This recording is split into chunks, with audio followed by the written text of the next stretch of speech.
Today's special forces are elite fighters, highly skilled soldiers who operate dangerously close to the enemy. But are the tactics and weapons of these battlefield experts a product of the modern era, or did they exist in the ancient world? Were ancient special forces far more advanced than anyone thought? The Marines with a mission to save a metropolis. The jungle weapon that turned the tide of war. The canine force of the Roman army.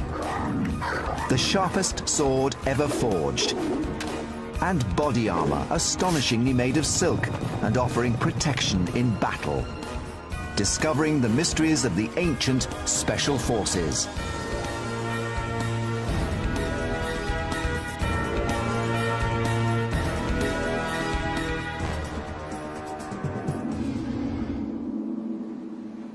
In 193 AD, the Romans besieged the city of Byzantium. The great Roman fleet was moored offshore, blockading the city and cutting off its supplies. Then one day, as if sailed by ghosts, the entire fleet moved towards the shore and closer to the enemy's territory. The sails were down and no one was rowing. What was happening? In 190 AD, the Roman Empire was at its peak. It occupied over 1.5 million square miles from the Atlantic to the deserts of Arabia. But it was a divided empire. This is the time in the Roman Empire when there are a lot of power struggles and it's not clear who's going to have the upper hand. Forces loyal to the emperor-in-waiting, Septimus Severus, had blockaded rebel troops in the city of Byzantium, on the site of Istanbul in modern-day Turkey. The Byzantines hold out. They hold out for nearly 3 years. And they're absolutely terrible accounts of what conditions were like in the city as they were besieged. They talk about them wetting leather bags and chewing on them to try to stay alive, of using women's hair to weave, to make new clothes, to make ropes, drinking the most rank and foul water. Inside the walls of Byzantium, 30,000 people faced starvation and death. They sought to break the blockade with an attack that would take the Romans completely by surprise. They intended to steal the ships that were holding them hostage. Source documents describe the bold plan.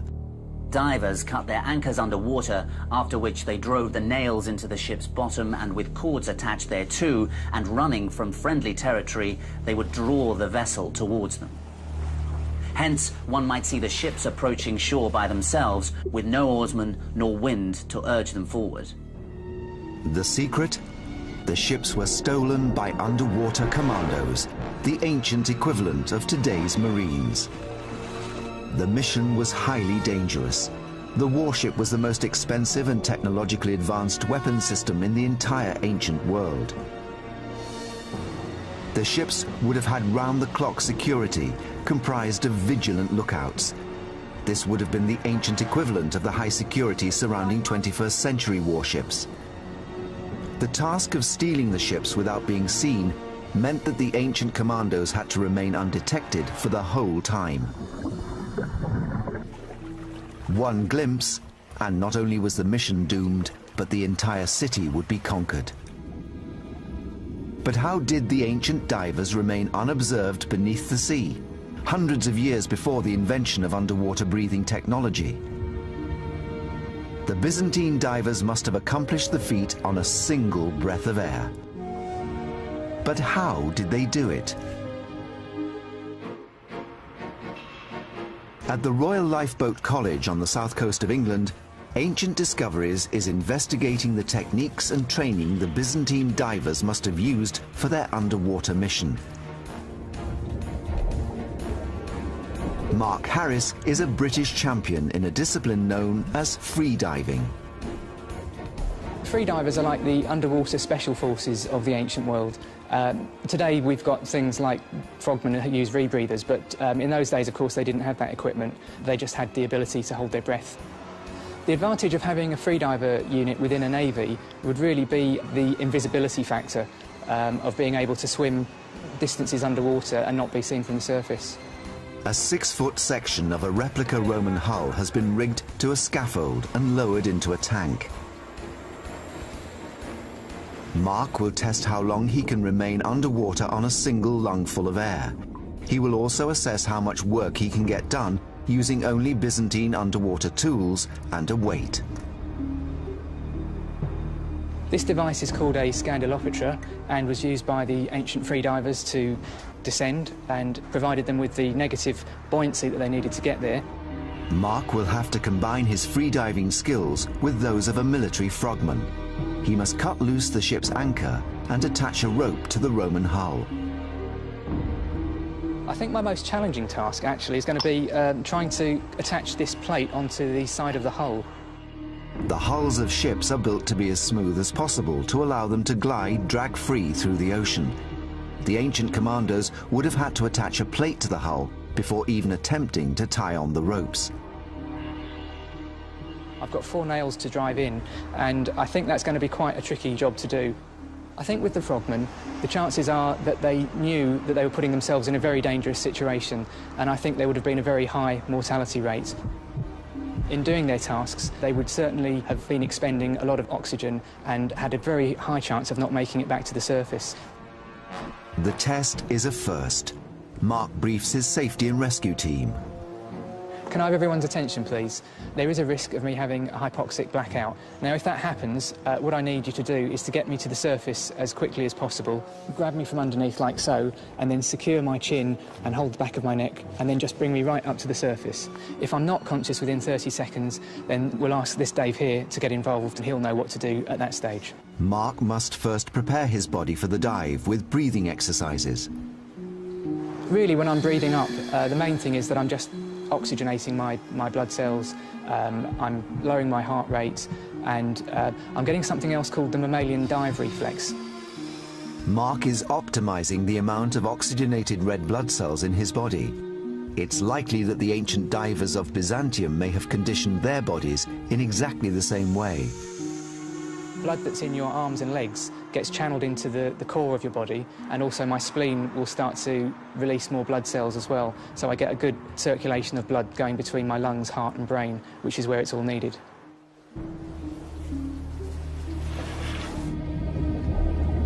Mark's first task is to cut the rope holding the ship's anchor.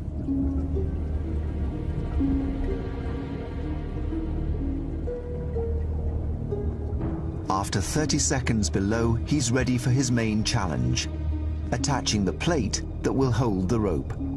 To replicate the ancient diver's experience, Mark must continue the next stage using the same breath. Without exertion, Mark can hold his breath underwater for over 6 minutes. But physical effort generates carbon dioxide in the bloodstream, and this could reduce the time he can hold his breath by over half. He has now been underwater for 2.5 minutes, pushing his respiratory system to the limit and creating the risk of a shallow water blackout. By now, the ancient diver's lungs would have been extremely painful, yet they needed to continue work, as coming to the surface would have risked being spotted.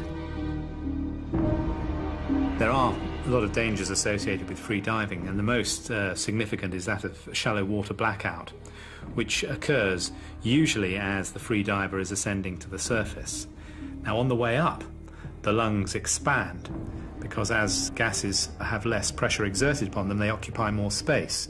Now, this has the effect of drawing out the remaining oxygen in the tissues into the lungs, and it is the loss of oxygen, or hypoxia, that causes the loss of consciousness. And there usually is no warning of this. After 4.5 minutes underwater, the anchor cable is cut, the plate is in place, and Mark has successfully attached the rope. A dozen divers could have attached 12 ropes on a single undetected breath. This would have been enough for the men on shore to pull the ships towards the land.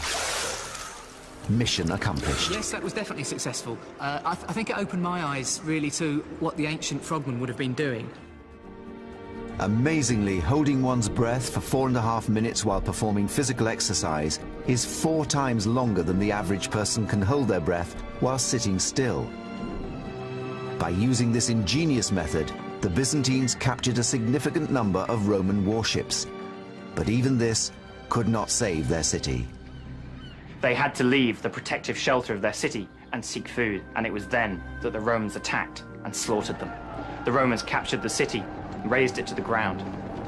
Byzantium was rebuilt by Rome, and it would again become the capital of the Roman Empire when Constantine converted to Christianity, and its name got changed to Constantinople. And it still stands today as Istanbul, that city that sits on the brink between East and West. In every era, special forces are called upon to fight in extreme situations. Andrew Lambert and Richard Windley are investigating a device that was made for another extreme terrain, the jungles of Southeast Asia.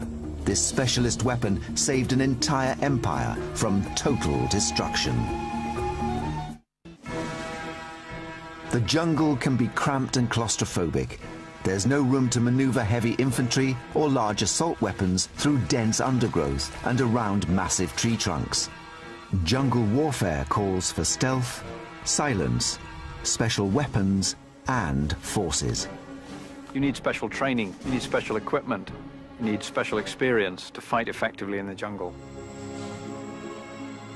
There is limited evidence from ancient Asia of a mysterious jungle superweapon, one that would allow special forces to operate in silence in the dense tropical undergrowth. Between the 9th and 15th centuries, the Khmer Empire ruled over great swathes of Southeast Asia. And its capital, Angkor, the largest city of the ancient world, covered 1,150 square miles, roughly the size of present-day Los Angeles.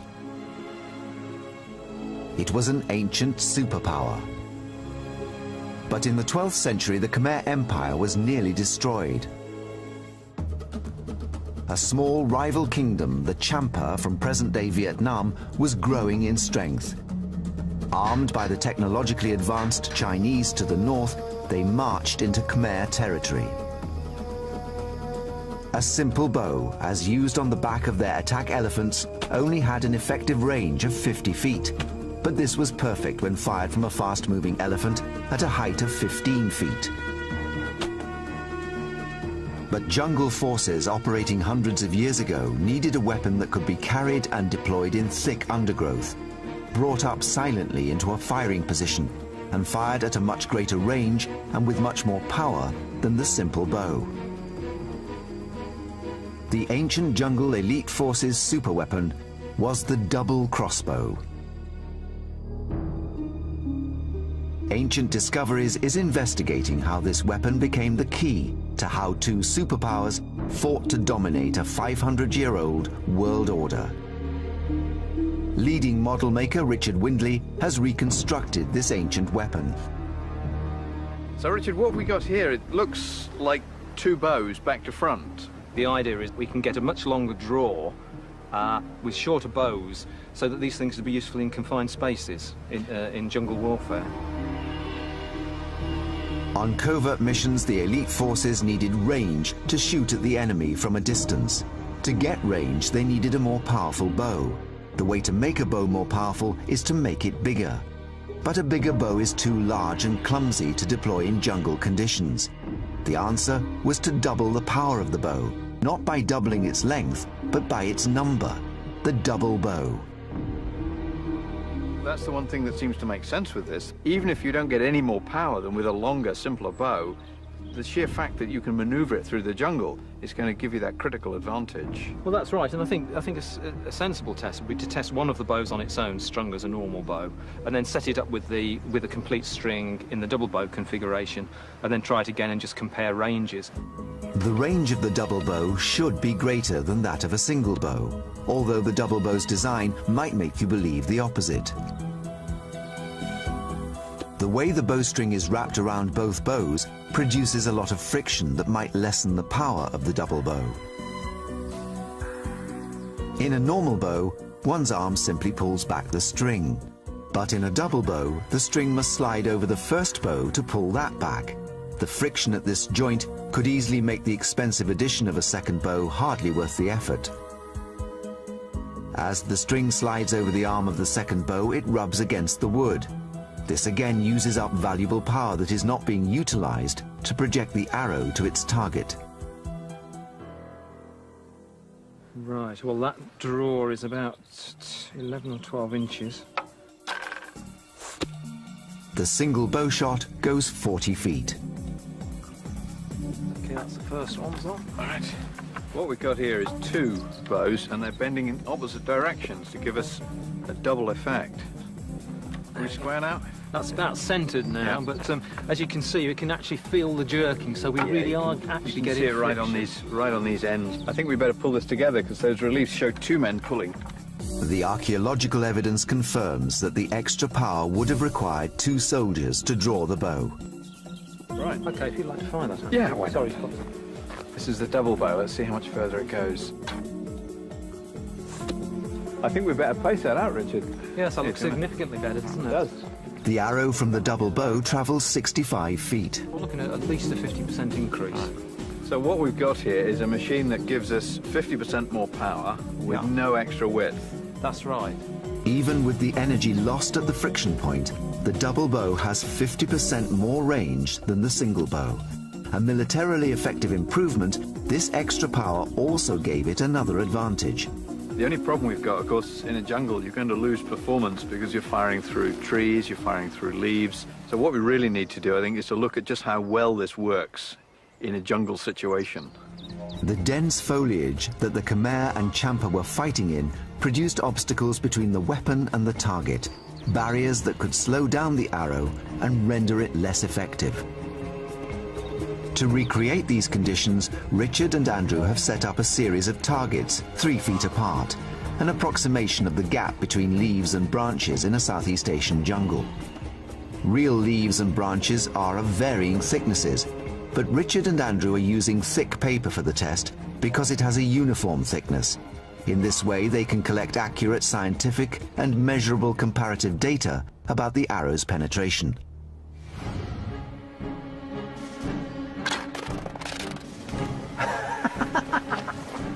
That was fantastic. The ripples we went through. That was brilliant. We've just gone through all 7 of them, straight through and out the other side with almost no loss of power. So, as a jungle fighting weapon, this really does work. It's going to cut through leaves, it's going to hit the target at the other end. So, good idea. To everyone's surprise, the bolt flies through every layer with insignificant loss of power. The tests have revealed why the double bow was so effective in the jungle. It achieved 50% more power and range than a single bow, without any addition to its length. It was silent. It could punch through leaves, and it could send its deadly arrow into a distant enemy target in a similar way to modern elite snipers operating in jungles today. With the new Chinese technology, the Champas gained a tactical advantage. They fought all the way into the Khmer capital and killed their king. But the mystery deepens. In spite of this elite weapon, we know the Khmer Empire defeated the Champa uprisings and thrived for another 200 years. Did the double bow have a beatable weakness, a mechanical flaw? The Khmer are one of the more intangible, tantalizing mysteries of history. This is a people who haven't left us any great written record. They've left us visuals, they've left us some enormous temple buildings with elaborate carved images on. These ancient temple reliefs at Angkor Thom depict the Khmer and Champa forces going into battle. They hold the secret. And on those temple stelae, we see some very interesting things. They changed their weapons technology during the building of the temples, during the war. And one of the things they introduce is a double bow. This suggests that the Khmer beat the Champa with their own weapon. What we know is that the Chinese sent this technology to the Champa, but Champa deserters carried it to the Khmer. And the Khmer then made a point of celebrating this technology on their temple walls and celebrating the fact that it was Champa deserters who'd brought it over. The Khmer obtained enemy technology and turned it against the Champa, and so saved their empire. A short distance across the ocean from Cambodia lies the island nation of Japan. In the 13th century AD, Japanese military engineers also used an amazing piece of weapons technology to save their nation from annihilation. a weapon that is still famous today for being the sharpest and most deadly blade ever made, the fabled samurai sword. Even with all the technology that we have and all the machinery, we cannot make a sword like it was made many centuries ago. The sword was made with ingenuity and incredible craftsmanship. In 1281, the great Mongol leader Kublai Khan sent a force from China of 4,000 ships and 200,000 men to invade Japan. The largest fleets ever put together in the medieval world were those that Kublai Khan produced for his invasions of Japan in 1274 and 1281. This was probably the largest naval flotilla ever assembled prior to D-Day. The Mongol raids into Japan in the 13th century are chronicled on a set of manuscripts known as the Moko Shurai Ekotoba. Before this campaign, typical Japanese battles were fought between individual champions and generals, but the Mongols were a tribal equestrian people, and they attacked in mass groups. Up until this point, simple Japanese swords had been made of a single piece of iron hammered into a sharp blade. There was a trade-off between hard and sharp blades made of steel that could cut through Mongol armor but broke easily, and softer, more flexible blades made of iron. Although the iron blades did not break as often, they could not penetrate the stiff lacquered leather protection worn by the Mongols.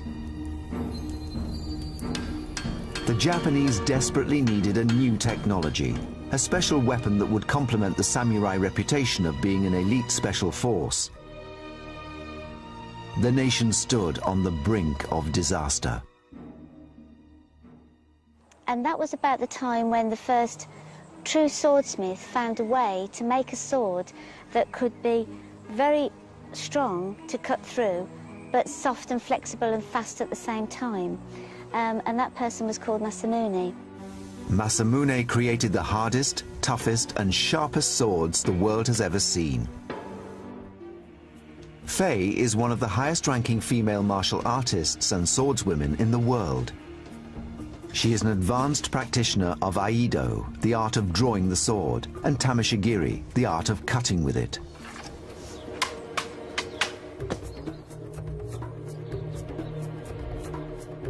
But how did the great swordsmith Masamune manage to create such a deadly weapon? His genius was in combining the properties of hard and sharp with tough and flexible.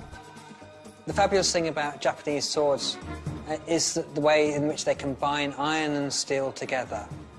The steel is important because it's the hardenable component. You can get a great deal of hardness on that edge, but if you harden too much, then the sword will become brittle. What was Masamune's secret? How did he combine these metals to create the greatest sword the world has ever known? David Starley of the Royal Armouries in Leeds has been examining a cross-section of an ancient samurai sword under the microscope. The cross-sections we've looked at, we've seen a piece of steel that's been wrapped around the outside and just hardened purely on the cutting edge. The sword has clearly been quenched very effectively to give hardnesses equivalent to a modern razor. The iron is impossible to over-harden, therefore the blade remains tough, as well as having the hard cutting edge. The secret was in the tempering, heating a metal and then cooling it. Tempering defines whether ferrous metal becomes iron or steel. Blades were covered with a lost secret formula of clays and charcoals of differing thicknesses, thinner at the sharp end and thicker at the spine. The clay coating acted as an insulator, so that the heating and cooling rate changed along the length of the blade. By doing this and hammering out any air bubbles that could weaken the metal, swordsmiths could actually create the two different metals with their different properties in the same blade. It was this stroke of genius that created the incredible samurai sword, the elite special weapon that allowed the samurai to repel the Mongol invaders. The sword would go on to define their status as an elite force for the next 300 years and became the most legendary and deadly sword in the history of warfare. But the secrets of some ancient weapons can remain a mystery, even today. In ancient Rome, there's evidence that the army used dogs in war. But what was their training and how were they deployed? Ancient Discoveries is investigating the secrets of how elite Roman units might have unleashed their dogs of war.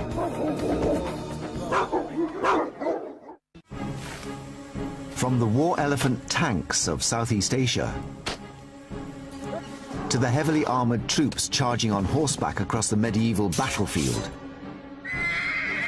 all armies across history have employed animals in war.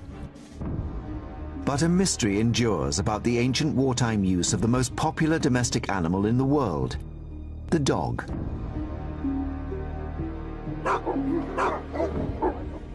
The canine tooth of a fully grown mastiff can reach up to 2 inches long. It's one of the oldest breeds of dog in the world, weighing up to 60 pounds. This makes such a dog an ideal special forces weapon.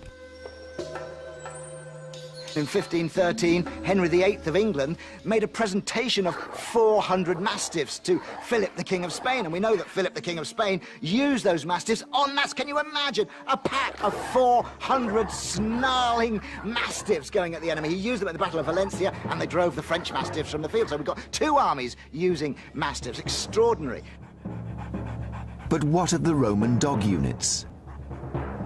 One of the most frustrating things about trying to look at dogs in the Roman military is the Romans just haven't written enough down for us.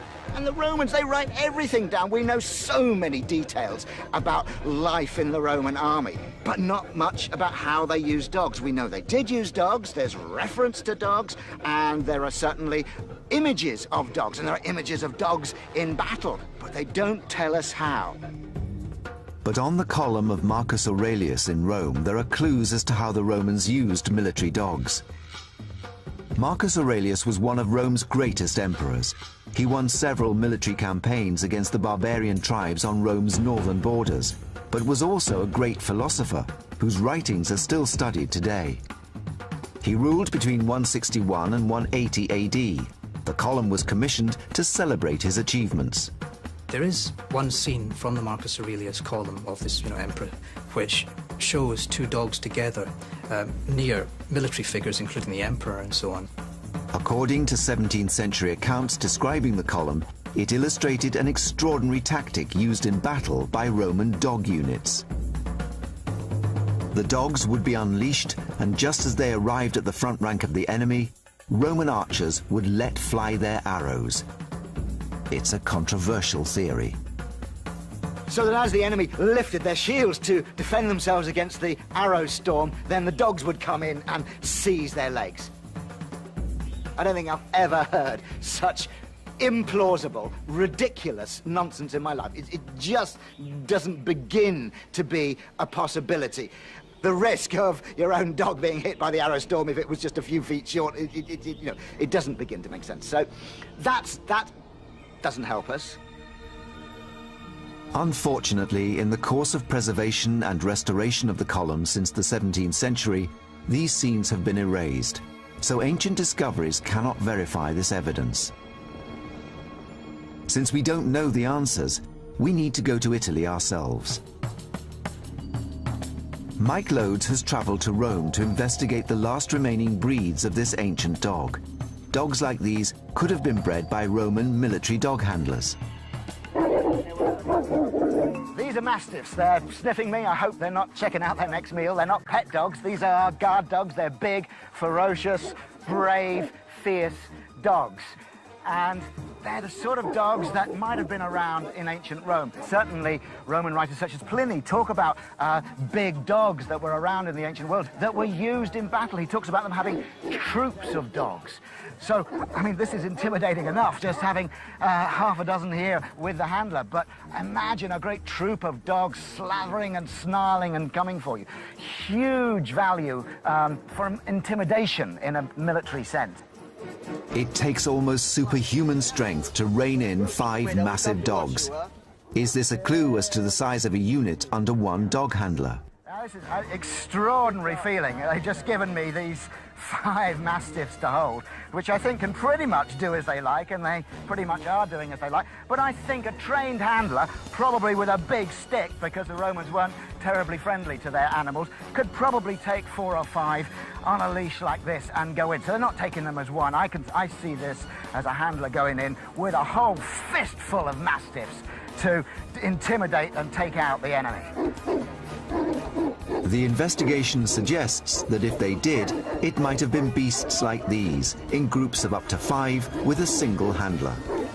Rome must have used them more than Rome is letting on to us.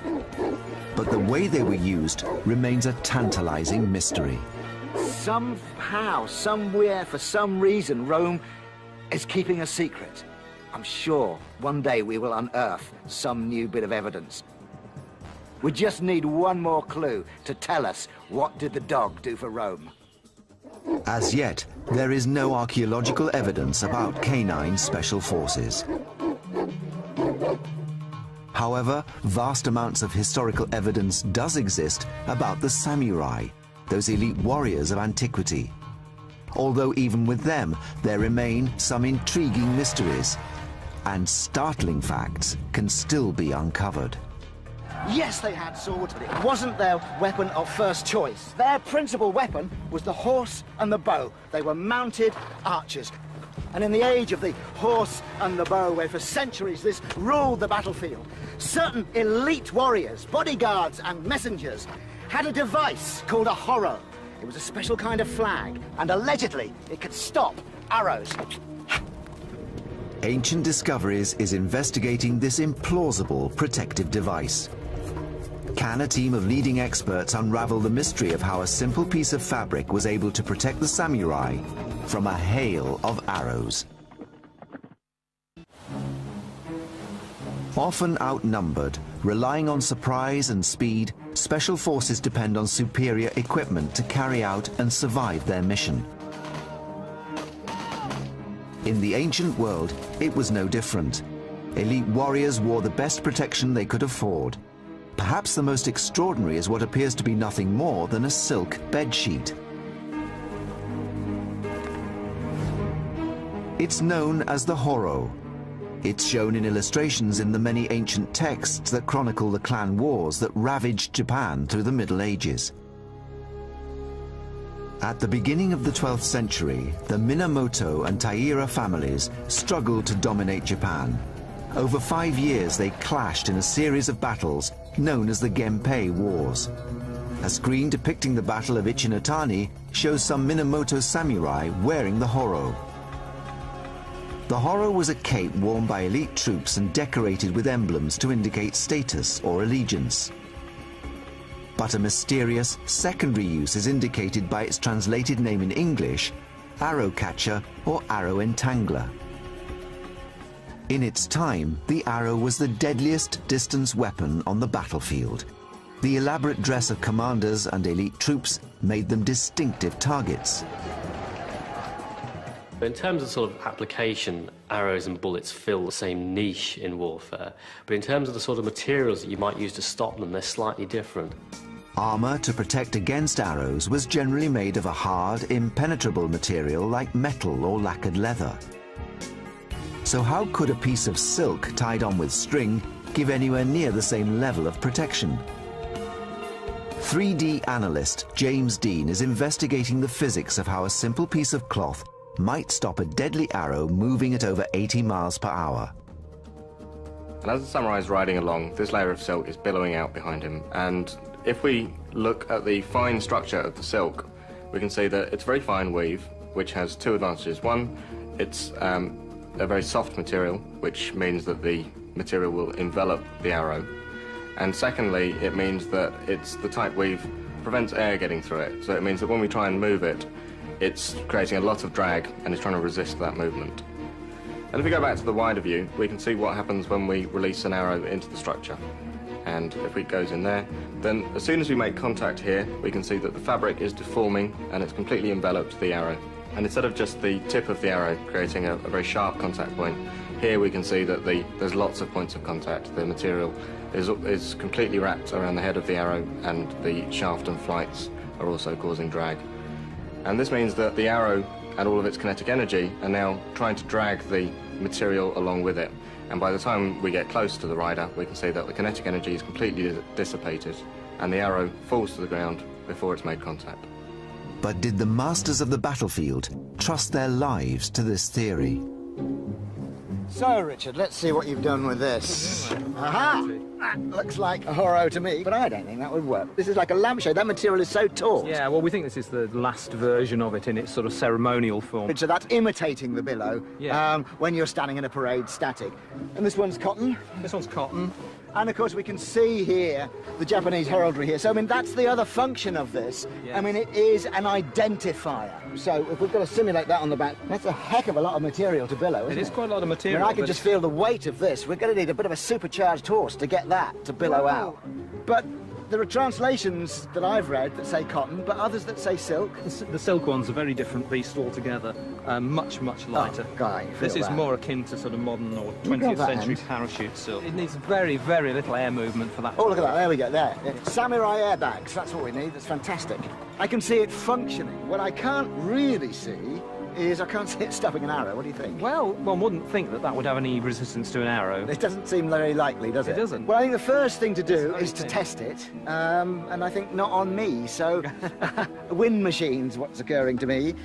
Mike has brought his samurai bow to the Ancient Discoveries testing ground. It might be that the Horo doesn't stop an arrow, but it slows it down enough that it will no longer penetrate the armour. So we're going to test it against this ballistic jelly, which is supposed to simulate the density and resistance of human flesh.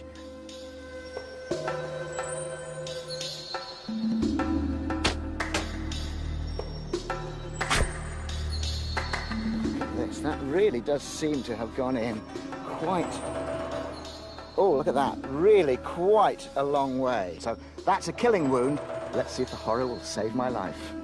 Silk is a famously light and strong material, but can it stop an arrow flying at 80 miles per hour? Testing his archery skills, Mike is surprised to discover an unanticipated feature of a Horo billowing in the breeze. But if you look at it now, it's sort of dancing. And especially with the mon, that's the heraldry on the back, is dancing about. So what would be a good aiming point for an archer is now confusing him considerably. That's actually very difficult to aim at.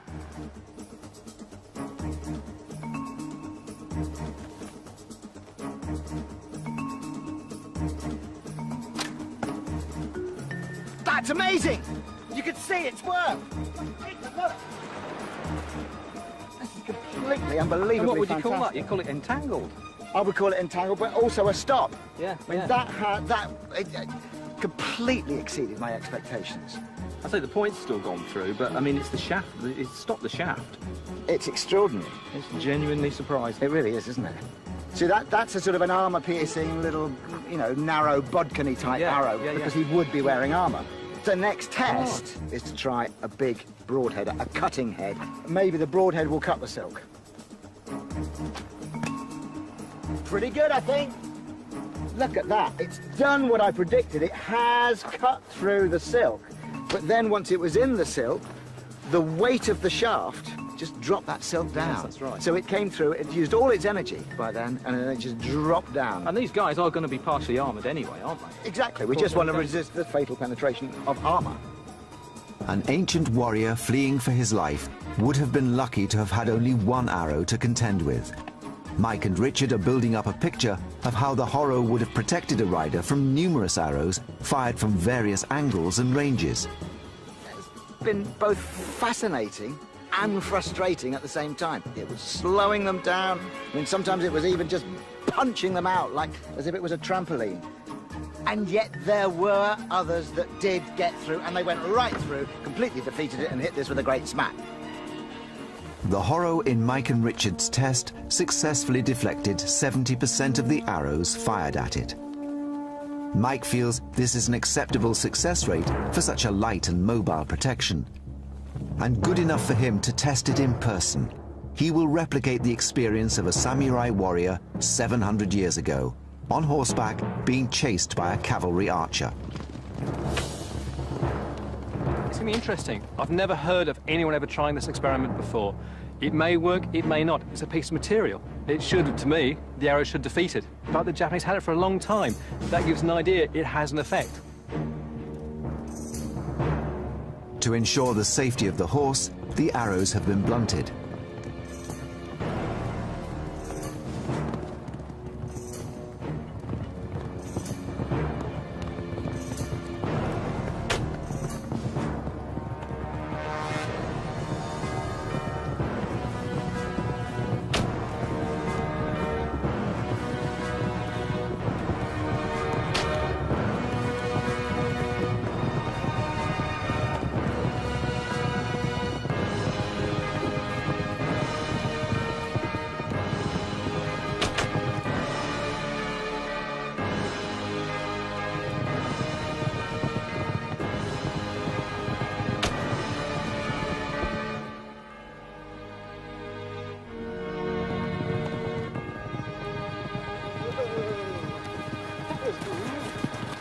That was great!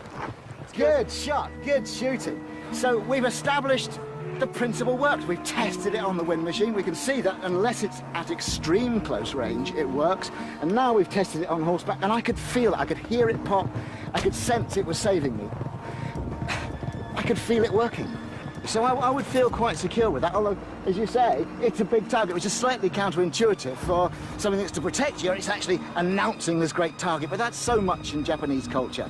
But I mean, they would wear banners and standards on their backs, so they were really big into announcing who they were, and this does that. Yep. But the important thing is, we've found a principle that works. The samurai were equipped with superlative weapons and ingenious protection. They were trained in mind and body. They were daring and courageous. They were the special forces of their day. The combat divers of Byzantium, the jungle archers of the Khmer, the war dogs of Rome, and the samurai of Japan were the titans of elite warfare. Operating in small, close-knit, highly trained units, their effectiveness was out of proportion to their numbers.